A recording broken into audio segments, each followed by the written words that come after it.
so that the dissenters hope that they are writing not for today, but for tomorrow. Only one other Supreme Court justice has been given this high honor. That was Chief Justice William Howard Taft, who was also the 27th President of the United States. Democratic presidential nominee Joe Biden joined the Ginsburg family and members of Congress to celebrate her life and 27 years of service on the High Court. She will be buried in a private ceremony at Arlington National Cemetery. Christina Ruffini, CBS News, Capitol Hill. And for more, I want to bring in Lisa Beatty Frelinghuysen. She is a former law clerk for Justice Ginsburg, working with her on one of her landmark cases, United States versus Virginia. Welcome, Lisa. Great to have you with us. I know it has been an emotional few days for you. You were an honorary pallbearer for Justice Ginsburg. How was that experience? That was a very moving experience, Tanya. Receiving the justice's casket and escorting it up to the court, up to her family, up through her family of clerks. It was really, you could feel the love and admiration on the court steps there as we went up to the courthouse. And I also, as we mentioned earlier, Sorry, go ahead, Lisa. I was going to say I also stood vigil in the evening by her casket, which was another extraordinary experience, despite the fact that there were hundreds of people coming across the plaza of the Supreme Court to pay their respects. It was serene and almost intimate, and you could feel, and the sense of gratitude I think that we all had was profound. Indeed. And as we mentioned earlier, Lisa, you worked with Justice Ginsburg on her landmark 1996 decision involving the Virginia Military Institute, which did not allow female cadets despite that it got public funding. So tell us why the United States versus Virginia was such an important case and how Justice Ginsburg approached it. Sure. That was a big landmark case, Tanya. You know, the school, VMI, had done everything it could to not have to admit women, including setting up a separate but equal program for women, which of course was not equal at all. The justice announced the standard that states needed to have an exceedingly persuasive justification in order to exclude women, and that was a quote that she had found from an O'Connor opinion that involved a nursing school that did not admit men.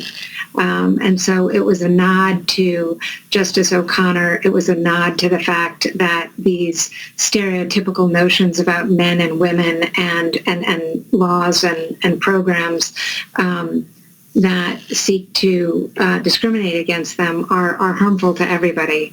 It was a 7-1 majority, so she had persuaded some of her more conservative colleagues, and it was a terrific decision. Definitely. And then the two of you visited VMI many years later to see how the female cadets were working out. What did you find on that trip? That was an amazing experience. We visited with both the first women cadets who were so appreciative of the justice's work, and then the current cadets who were just thriving. You know, there were a lot of people who had predicted that it would be the end of VMI, and yet here were these women who were doing incredible things, studying nuclear physics, looking at water crises, so excited about embarking on their lives. And they thanked the justice for opening the doors to allow them to pursue their dreams. It was very heartwarming. And the VMI was the last all-male public university in the U.S. It's now a case that is studied in constitutional, law classes all around the country. How does it feel to be part of that? Well, look, I feel very honored, very lucky. She had been my hero. I had been very passionate about women's rights and reproductive rights. And so the opportunity to work with her on this big case was thrilling. It was also a bit nerve-wracking, but I learned a great deal from her. You know, I learned about the importance of commitment and persistence and incremental steps toward establishing lasting change. You know, she was extraordinarily thoughtful and careful in her writing, building consensus and bringing people along. So it was quite an experience. Building consensus. That's what we often hear about Justice Ginsburg. And Lisa, you know, for many women who consider Justice Ginsburg their champion, there is concern now over how their reproductive rights may be affected by her replacement. Can you talk to us about the importance Justice Ginsburg placed on this issue and what her views were? Sure. You know, look, Justice Ginsburg understood that reproductive rights and access to those rights, so the ability for women of limited means to access those rights, were crucial to women's equality. Simply stated, women will never achieve equality without the ability to make decisions about whether and when to have children. You know, I think she recognized that Roe v. Wade is a vulnerable decision.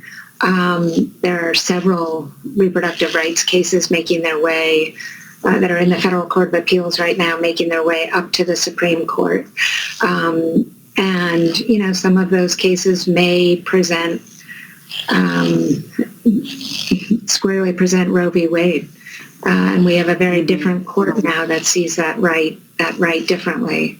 You know, I think that the Justice and I often talked about what that might look like, reproductive justice, had it come up through an equality framework as opposed to a privacy framework, which is the way that that case line developed.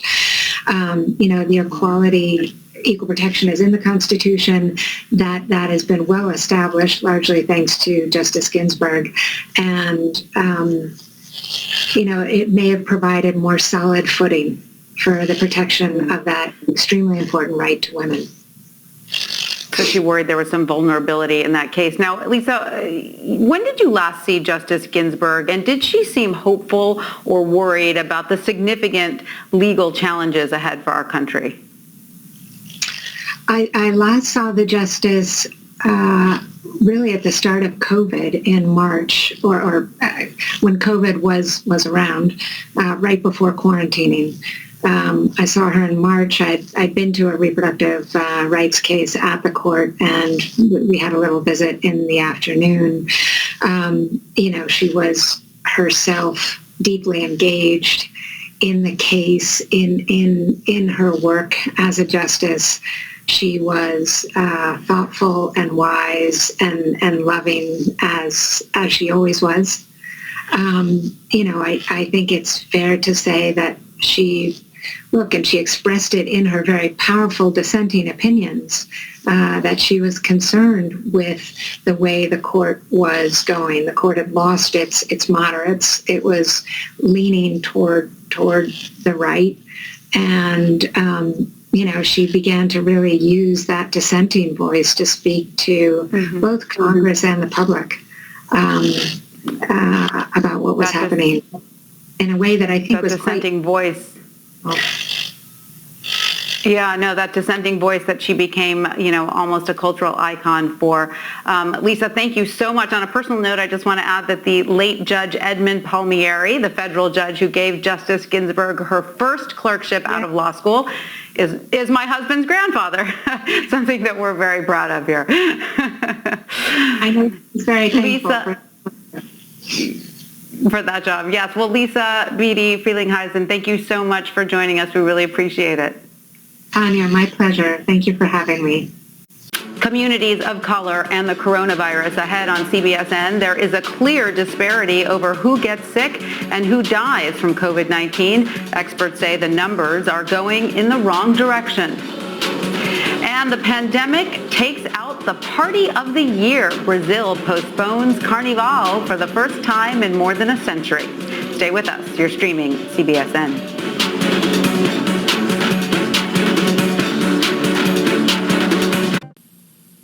Dr. Anthony Fauci is urging people of color to participate in COVID-19 vaccine trials as new data shows the devastating impact coronavirus is having on minority communities. Since the start of the pandemic, nearly 7 million people in the United States have been infected with the virus. More than 202,000 people have died nationwide. Now, 7 months into the pandemic, we're getting a clearer picture of the growing racial disparities around this virus. Hema Miller of our CBS News Austin affiliate KITV has more. And sadly, there's a great disparity in increased incidence of infection and increased incidence of complications among minorities, African Americans, Latinx, American Indians, Alaskan Natives, and Pacific Islanders. Infectious disease expert Dr. Anthony Fauci says these statistics are stunning. The rate that Hispanics and minorities are being disproportionately impacted by COVID-19, making up more than 39% of coronavirus cases and more than half of COVID-19 deaths in Texas. If you look at the jobs that Latinx have in society as a demographic group, it much more likely puts them outside in the front line, in contact with people, so they don't have the ability to protect themselves. Number two, they don't have as good access to health care. It's not only affecting adults.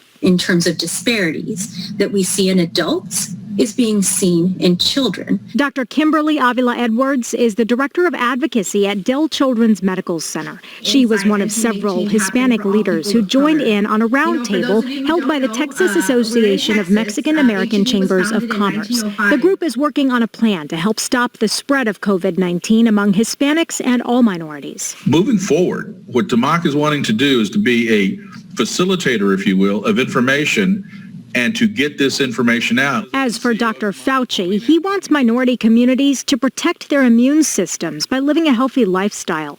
Good diet, exercise, don't smoke, don't drink too much, get plenty of rest, and try to the best way you can to relieve stress. And he recommends Hispanics and all minorities to take part in vaccine trials. Because when it's shown to be safe and effective, the worst thing that could happen is the Latinx don't want to take the vaccine because they say, well, you haven't proven in me that it's safe and effective. And that would be another example of depriving the Latinx population from something that would be very beneficial to them. Europe braces for a second wave of COVID-19 as new cases surge in several countries. On Thursday, the UK recorded the highest number of daily confirmed coronavirus cases with more than 6,600. Health officials believe the growing number of new cases is in part due to increased testing. The UK has recorded more than 418,000 cases of COVID-19 since the start of the pandemic. France is also experiencing a massive uptick. On Thursday, more than 16,000 new cases were confirmed across the country. This comes on the heels of French President Emmanuel Macron announcing tighter coronavirus restrictions for several cities, including Paris, Marseille, and Bordeaux. France reported 536,000 cases since the start of the pandemic. More than 31,000 people have died. South Korea will also impose strict new measures next week to coincide with the fall holiday season. Health officials fear family gatherings could lead to a new spike in cases. Bars and restaurants will close in parts of Seoul. Churches will stay virtual. Theaters will require masks at all times and every other seat to remain empty. The new measures will stay in place from September 28th to October 11th. South Korea has reported fewer than 25,000 cases and fewer than 400 deaths since the beginning of the pandemic. Rio de Janeiro's Carnival parade will be pushed back because of coronavirus safety concerns. The annual cultural event will not happen as originally planned for the first time in more than a century.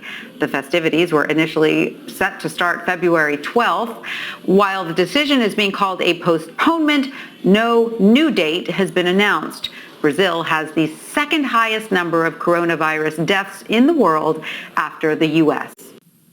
A disgraced Italian cardinal is speaking out about his forced resignation. Cardinal Angelo Becciu says Pope Francis accused him of embezzlement, but he denies any wrongdoing. Chris Livesay has the details from Rome. Well, a stunning resignation of an influential Vatican cardinal. Angelo Becciu resigning as the head of the Congregation for the Causes of Saints. But more importantly, he's renouncing his rights as a cardinal, including the most fundamental of them all, which is to vote for the next pope. Now, this comes without any explanation and a terse statement from the Vatican itself. However, it does come amidst two ongoing scandals in which Becciu is involved. The first involving Vatican funds invested in a shady real estate deal in London, and the second allegedly includes him sending money from charities to his own brother. Charges and allegations he denies, not just in the past, but today at a press conference here at the Vatican, in which he called the entire ordeal surreal, considering that just until yesterday evening, he considered himself to be a close friend of Pope Francis. Tanya? Chris Livesay, thank you. Ballot battle in a battleground state. Still to come, the Department of Justice opens an investigation into allegedly discarded ballots found in Pennsylvania. Why the announcement is raising some eyebrows.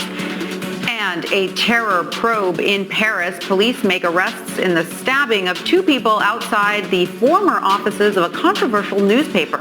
This is Cbsn. We'll be right back.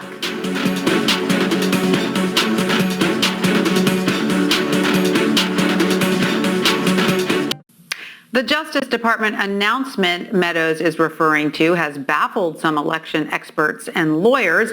The DOJ said it's beginning an inquiry into 9 ballots found discarded in a northeastern Pennsylvania county. The press release by the Justice Department provided few details about the circumstances of the probe, other than to say 7 of the votes were cast for President Trump.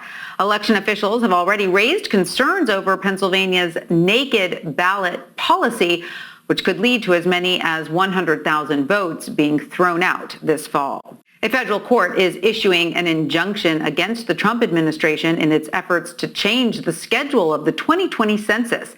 A California district judge's ruling says the federal government must continue its nationwide population count through the end of October. She says the administration's truncated schedule is likely to lead to an undercount of people of color and immigrants, which would undermine the purpose of the census. The Justice Department is expected to appeal. A federal judge has denied a request by the Department of Justice to dismiss a lawsuit brought by former Deputy Director of the FBI, Andrew McCabe. McCabe claims he was unlawfully demoted and fired from the agency in 2018. He says the move was politically motivated after he refused to pledge loyalty to President Trump. But the Justice Department says McCabe was fired for misleading investigators about conversations he authorized between FBI employees and the press. The case will now move into a discovery phase. At least 2 people in Paris are wounded after a knife attack near the former offices of the satirical newspaper Charlie Hebdo. That is where Islamic extremists murdered 12 people 5 years ago. CBS News correspondent Elaine Cobb reports from Paris. Eyewitnesses said a man armed with a machete attacked people outside the former offices of Charlie Hebdo earlier today. 2 people were seriously wounded. The man fled the scene but was later picked up by police.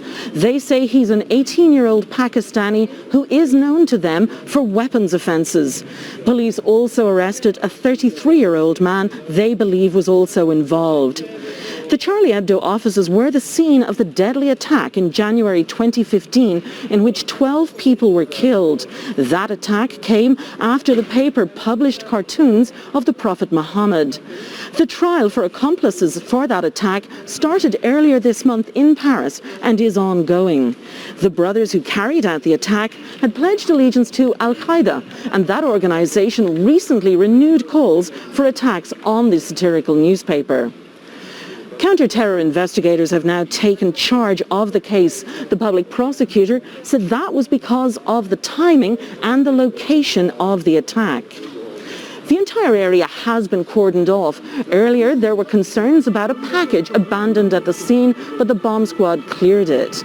Schools were also on lockdown for several hours as thousands of children were forced to stay inside classes while the police operation was ongoing. Elaine Cobb, CBS News, Paris.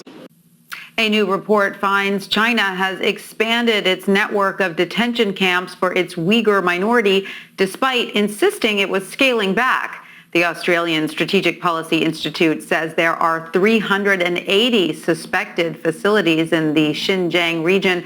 That's about 40% more than previous estimates. The report used satellite images to look at clusters of new lights, which were sometimes found to be new detention sites. Researchers say their findings contradict Chinese officials who claim detainees graduated in December of 2019. A lawsuit filed this month is seeking reparations for survivors and descendants of victims of a racial massacre in Tulsa, Oklahoma.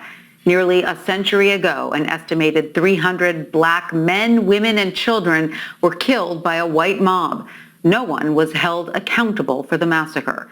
And as Omar Villafranca reports, it is helping to motivate the Black Lives Matter movement in the city.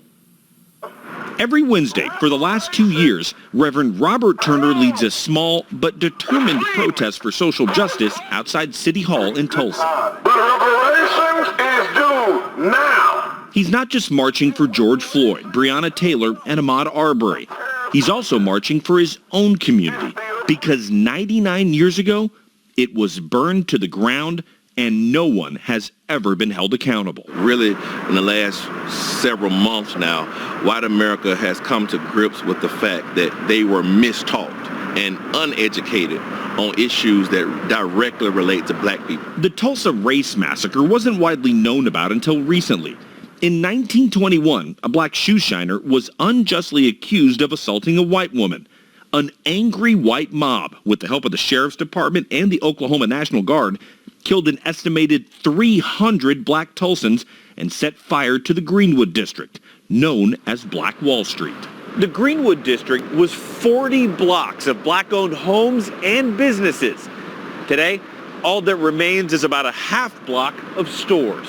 All 40 square blocks burnt to the ground. Attorney DeMario Solomon Simmons grew up in North Tulsa and filed a lawsuit this month, noting that not one insurance dollar has ever been paid to the black businesses and homeowners. By calling this erroneously and falsely labeling this a race riot, it allowed the insurance companies to get out of paying. 9 plaintiffs are part of the civil lawsuit. They include the oldest survivor of the massacre, who is 105 years old, descendants of victims, and Reverend Turner's church, Historic Vernon AME. There is no specific dollar amount demanded at this time. The lawsuit names the city, the Sheriff's Department, and the Oklahoma National Guard as defendants. Will this community ever recover? Well, the black community can only recover if there is full compensation and accountability. Reverend Turner prays the lawsuit will make sure justice delayed is not also justice denied. I really do believe that justice will be served. Do you think America's ready for that conversation? Ready or not, here she comes. Omar Villafranca, Tulsa, Oklahoma. The California State Auditor's Office released a report revealing wealthy and well-connected students were inappropriately admitted to University of California schools. The report says during a 6-year period, 64 students were admitted to UC schools over more qualified candidates as favors to donors, family, and friends. At least one of these cases was influenced by California Senator Dianne Feinstein's husband, Richard Richard Blum. He has served on the UC Board of Regents since 2002. Blum admitted to sending a letter of recommendation for a student, but says he believes he did nothing wrong. The audit says the student had only a 26% chance of making it off UC Berkeley's waitlist without Blum's letter. Cue the lights. We're going to take a quick break, but when we come back, the Kennedy Center hosts its first performance since the beginning of the pandemic. We preview this weekend's show. You're streaming CBSN, CBS News, always on.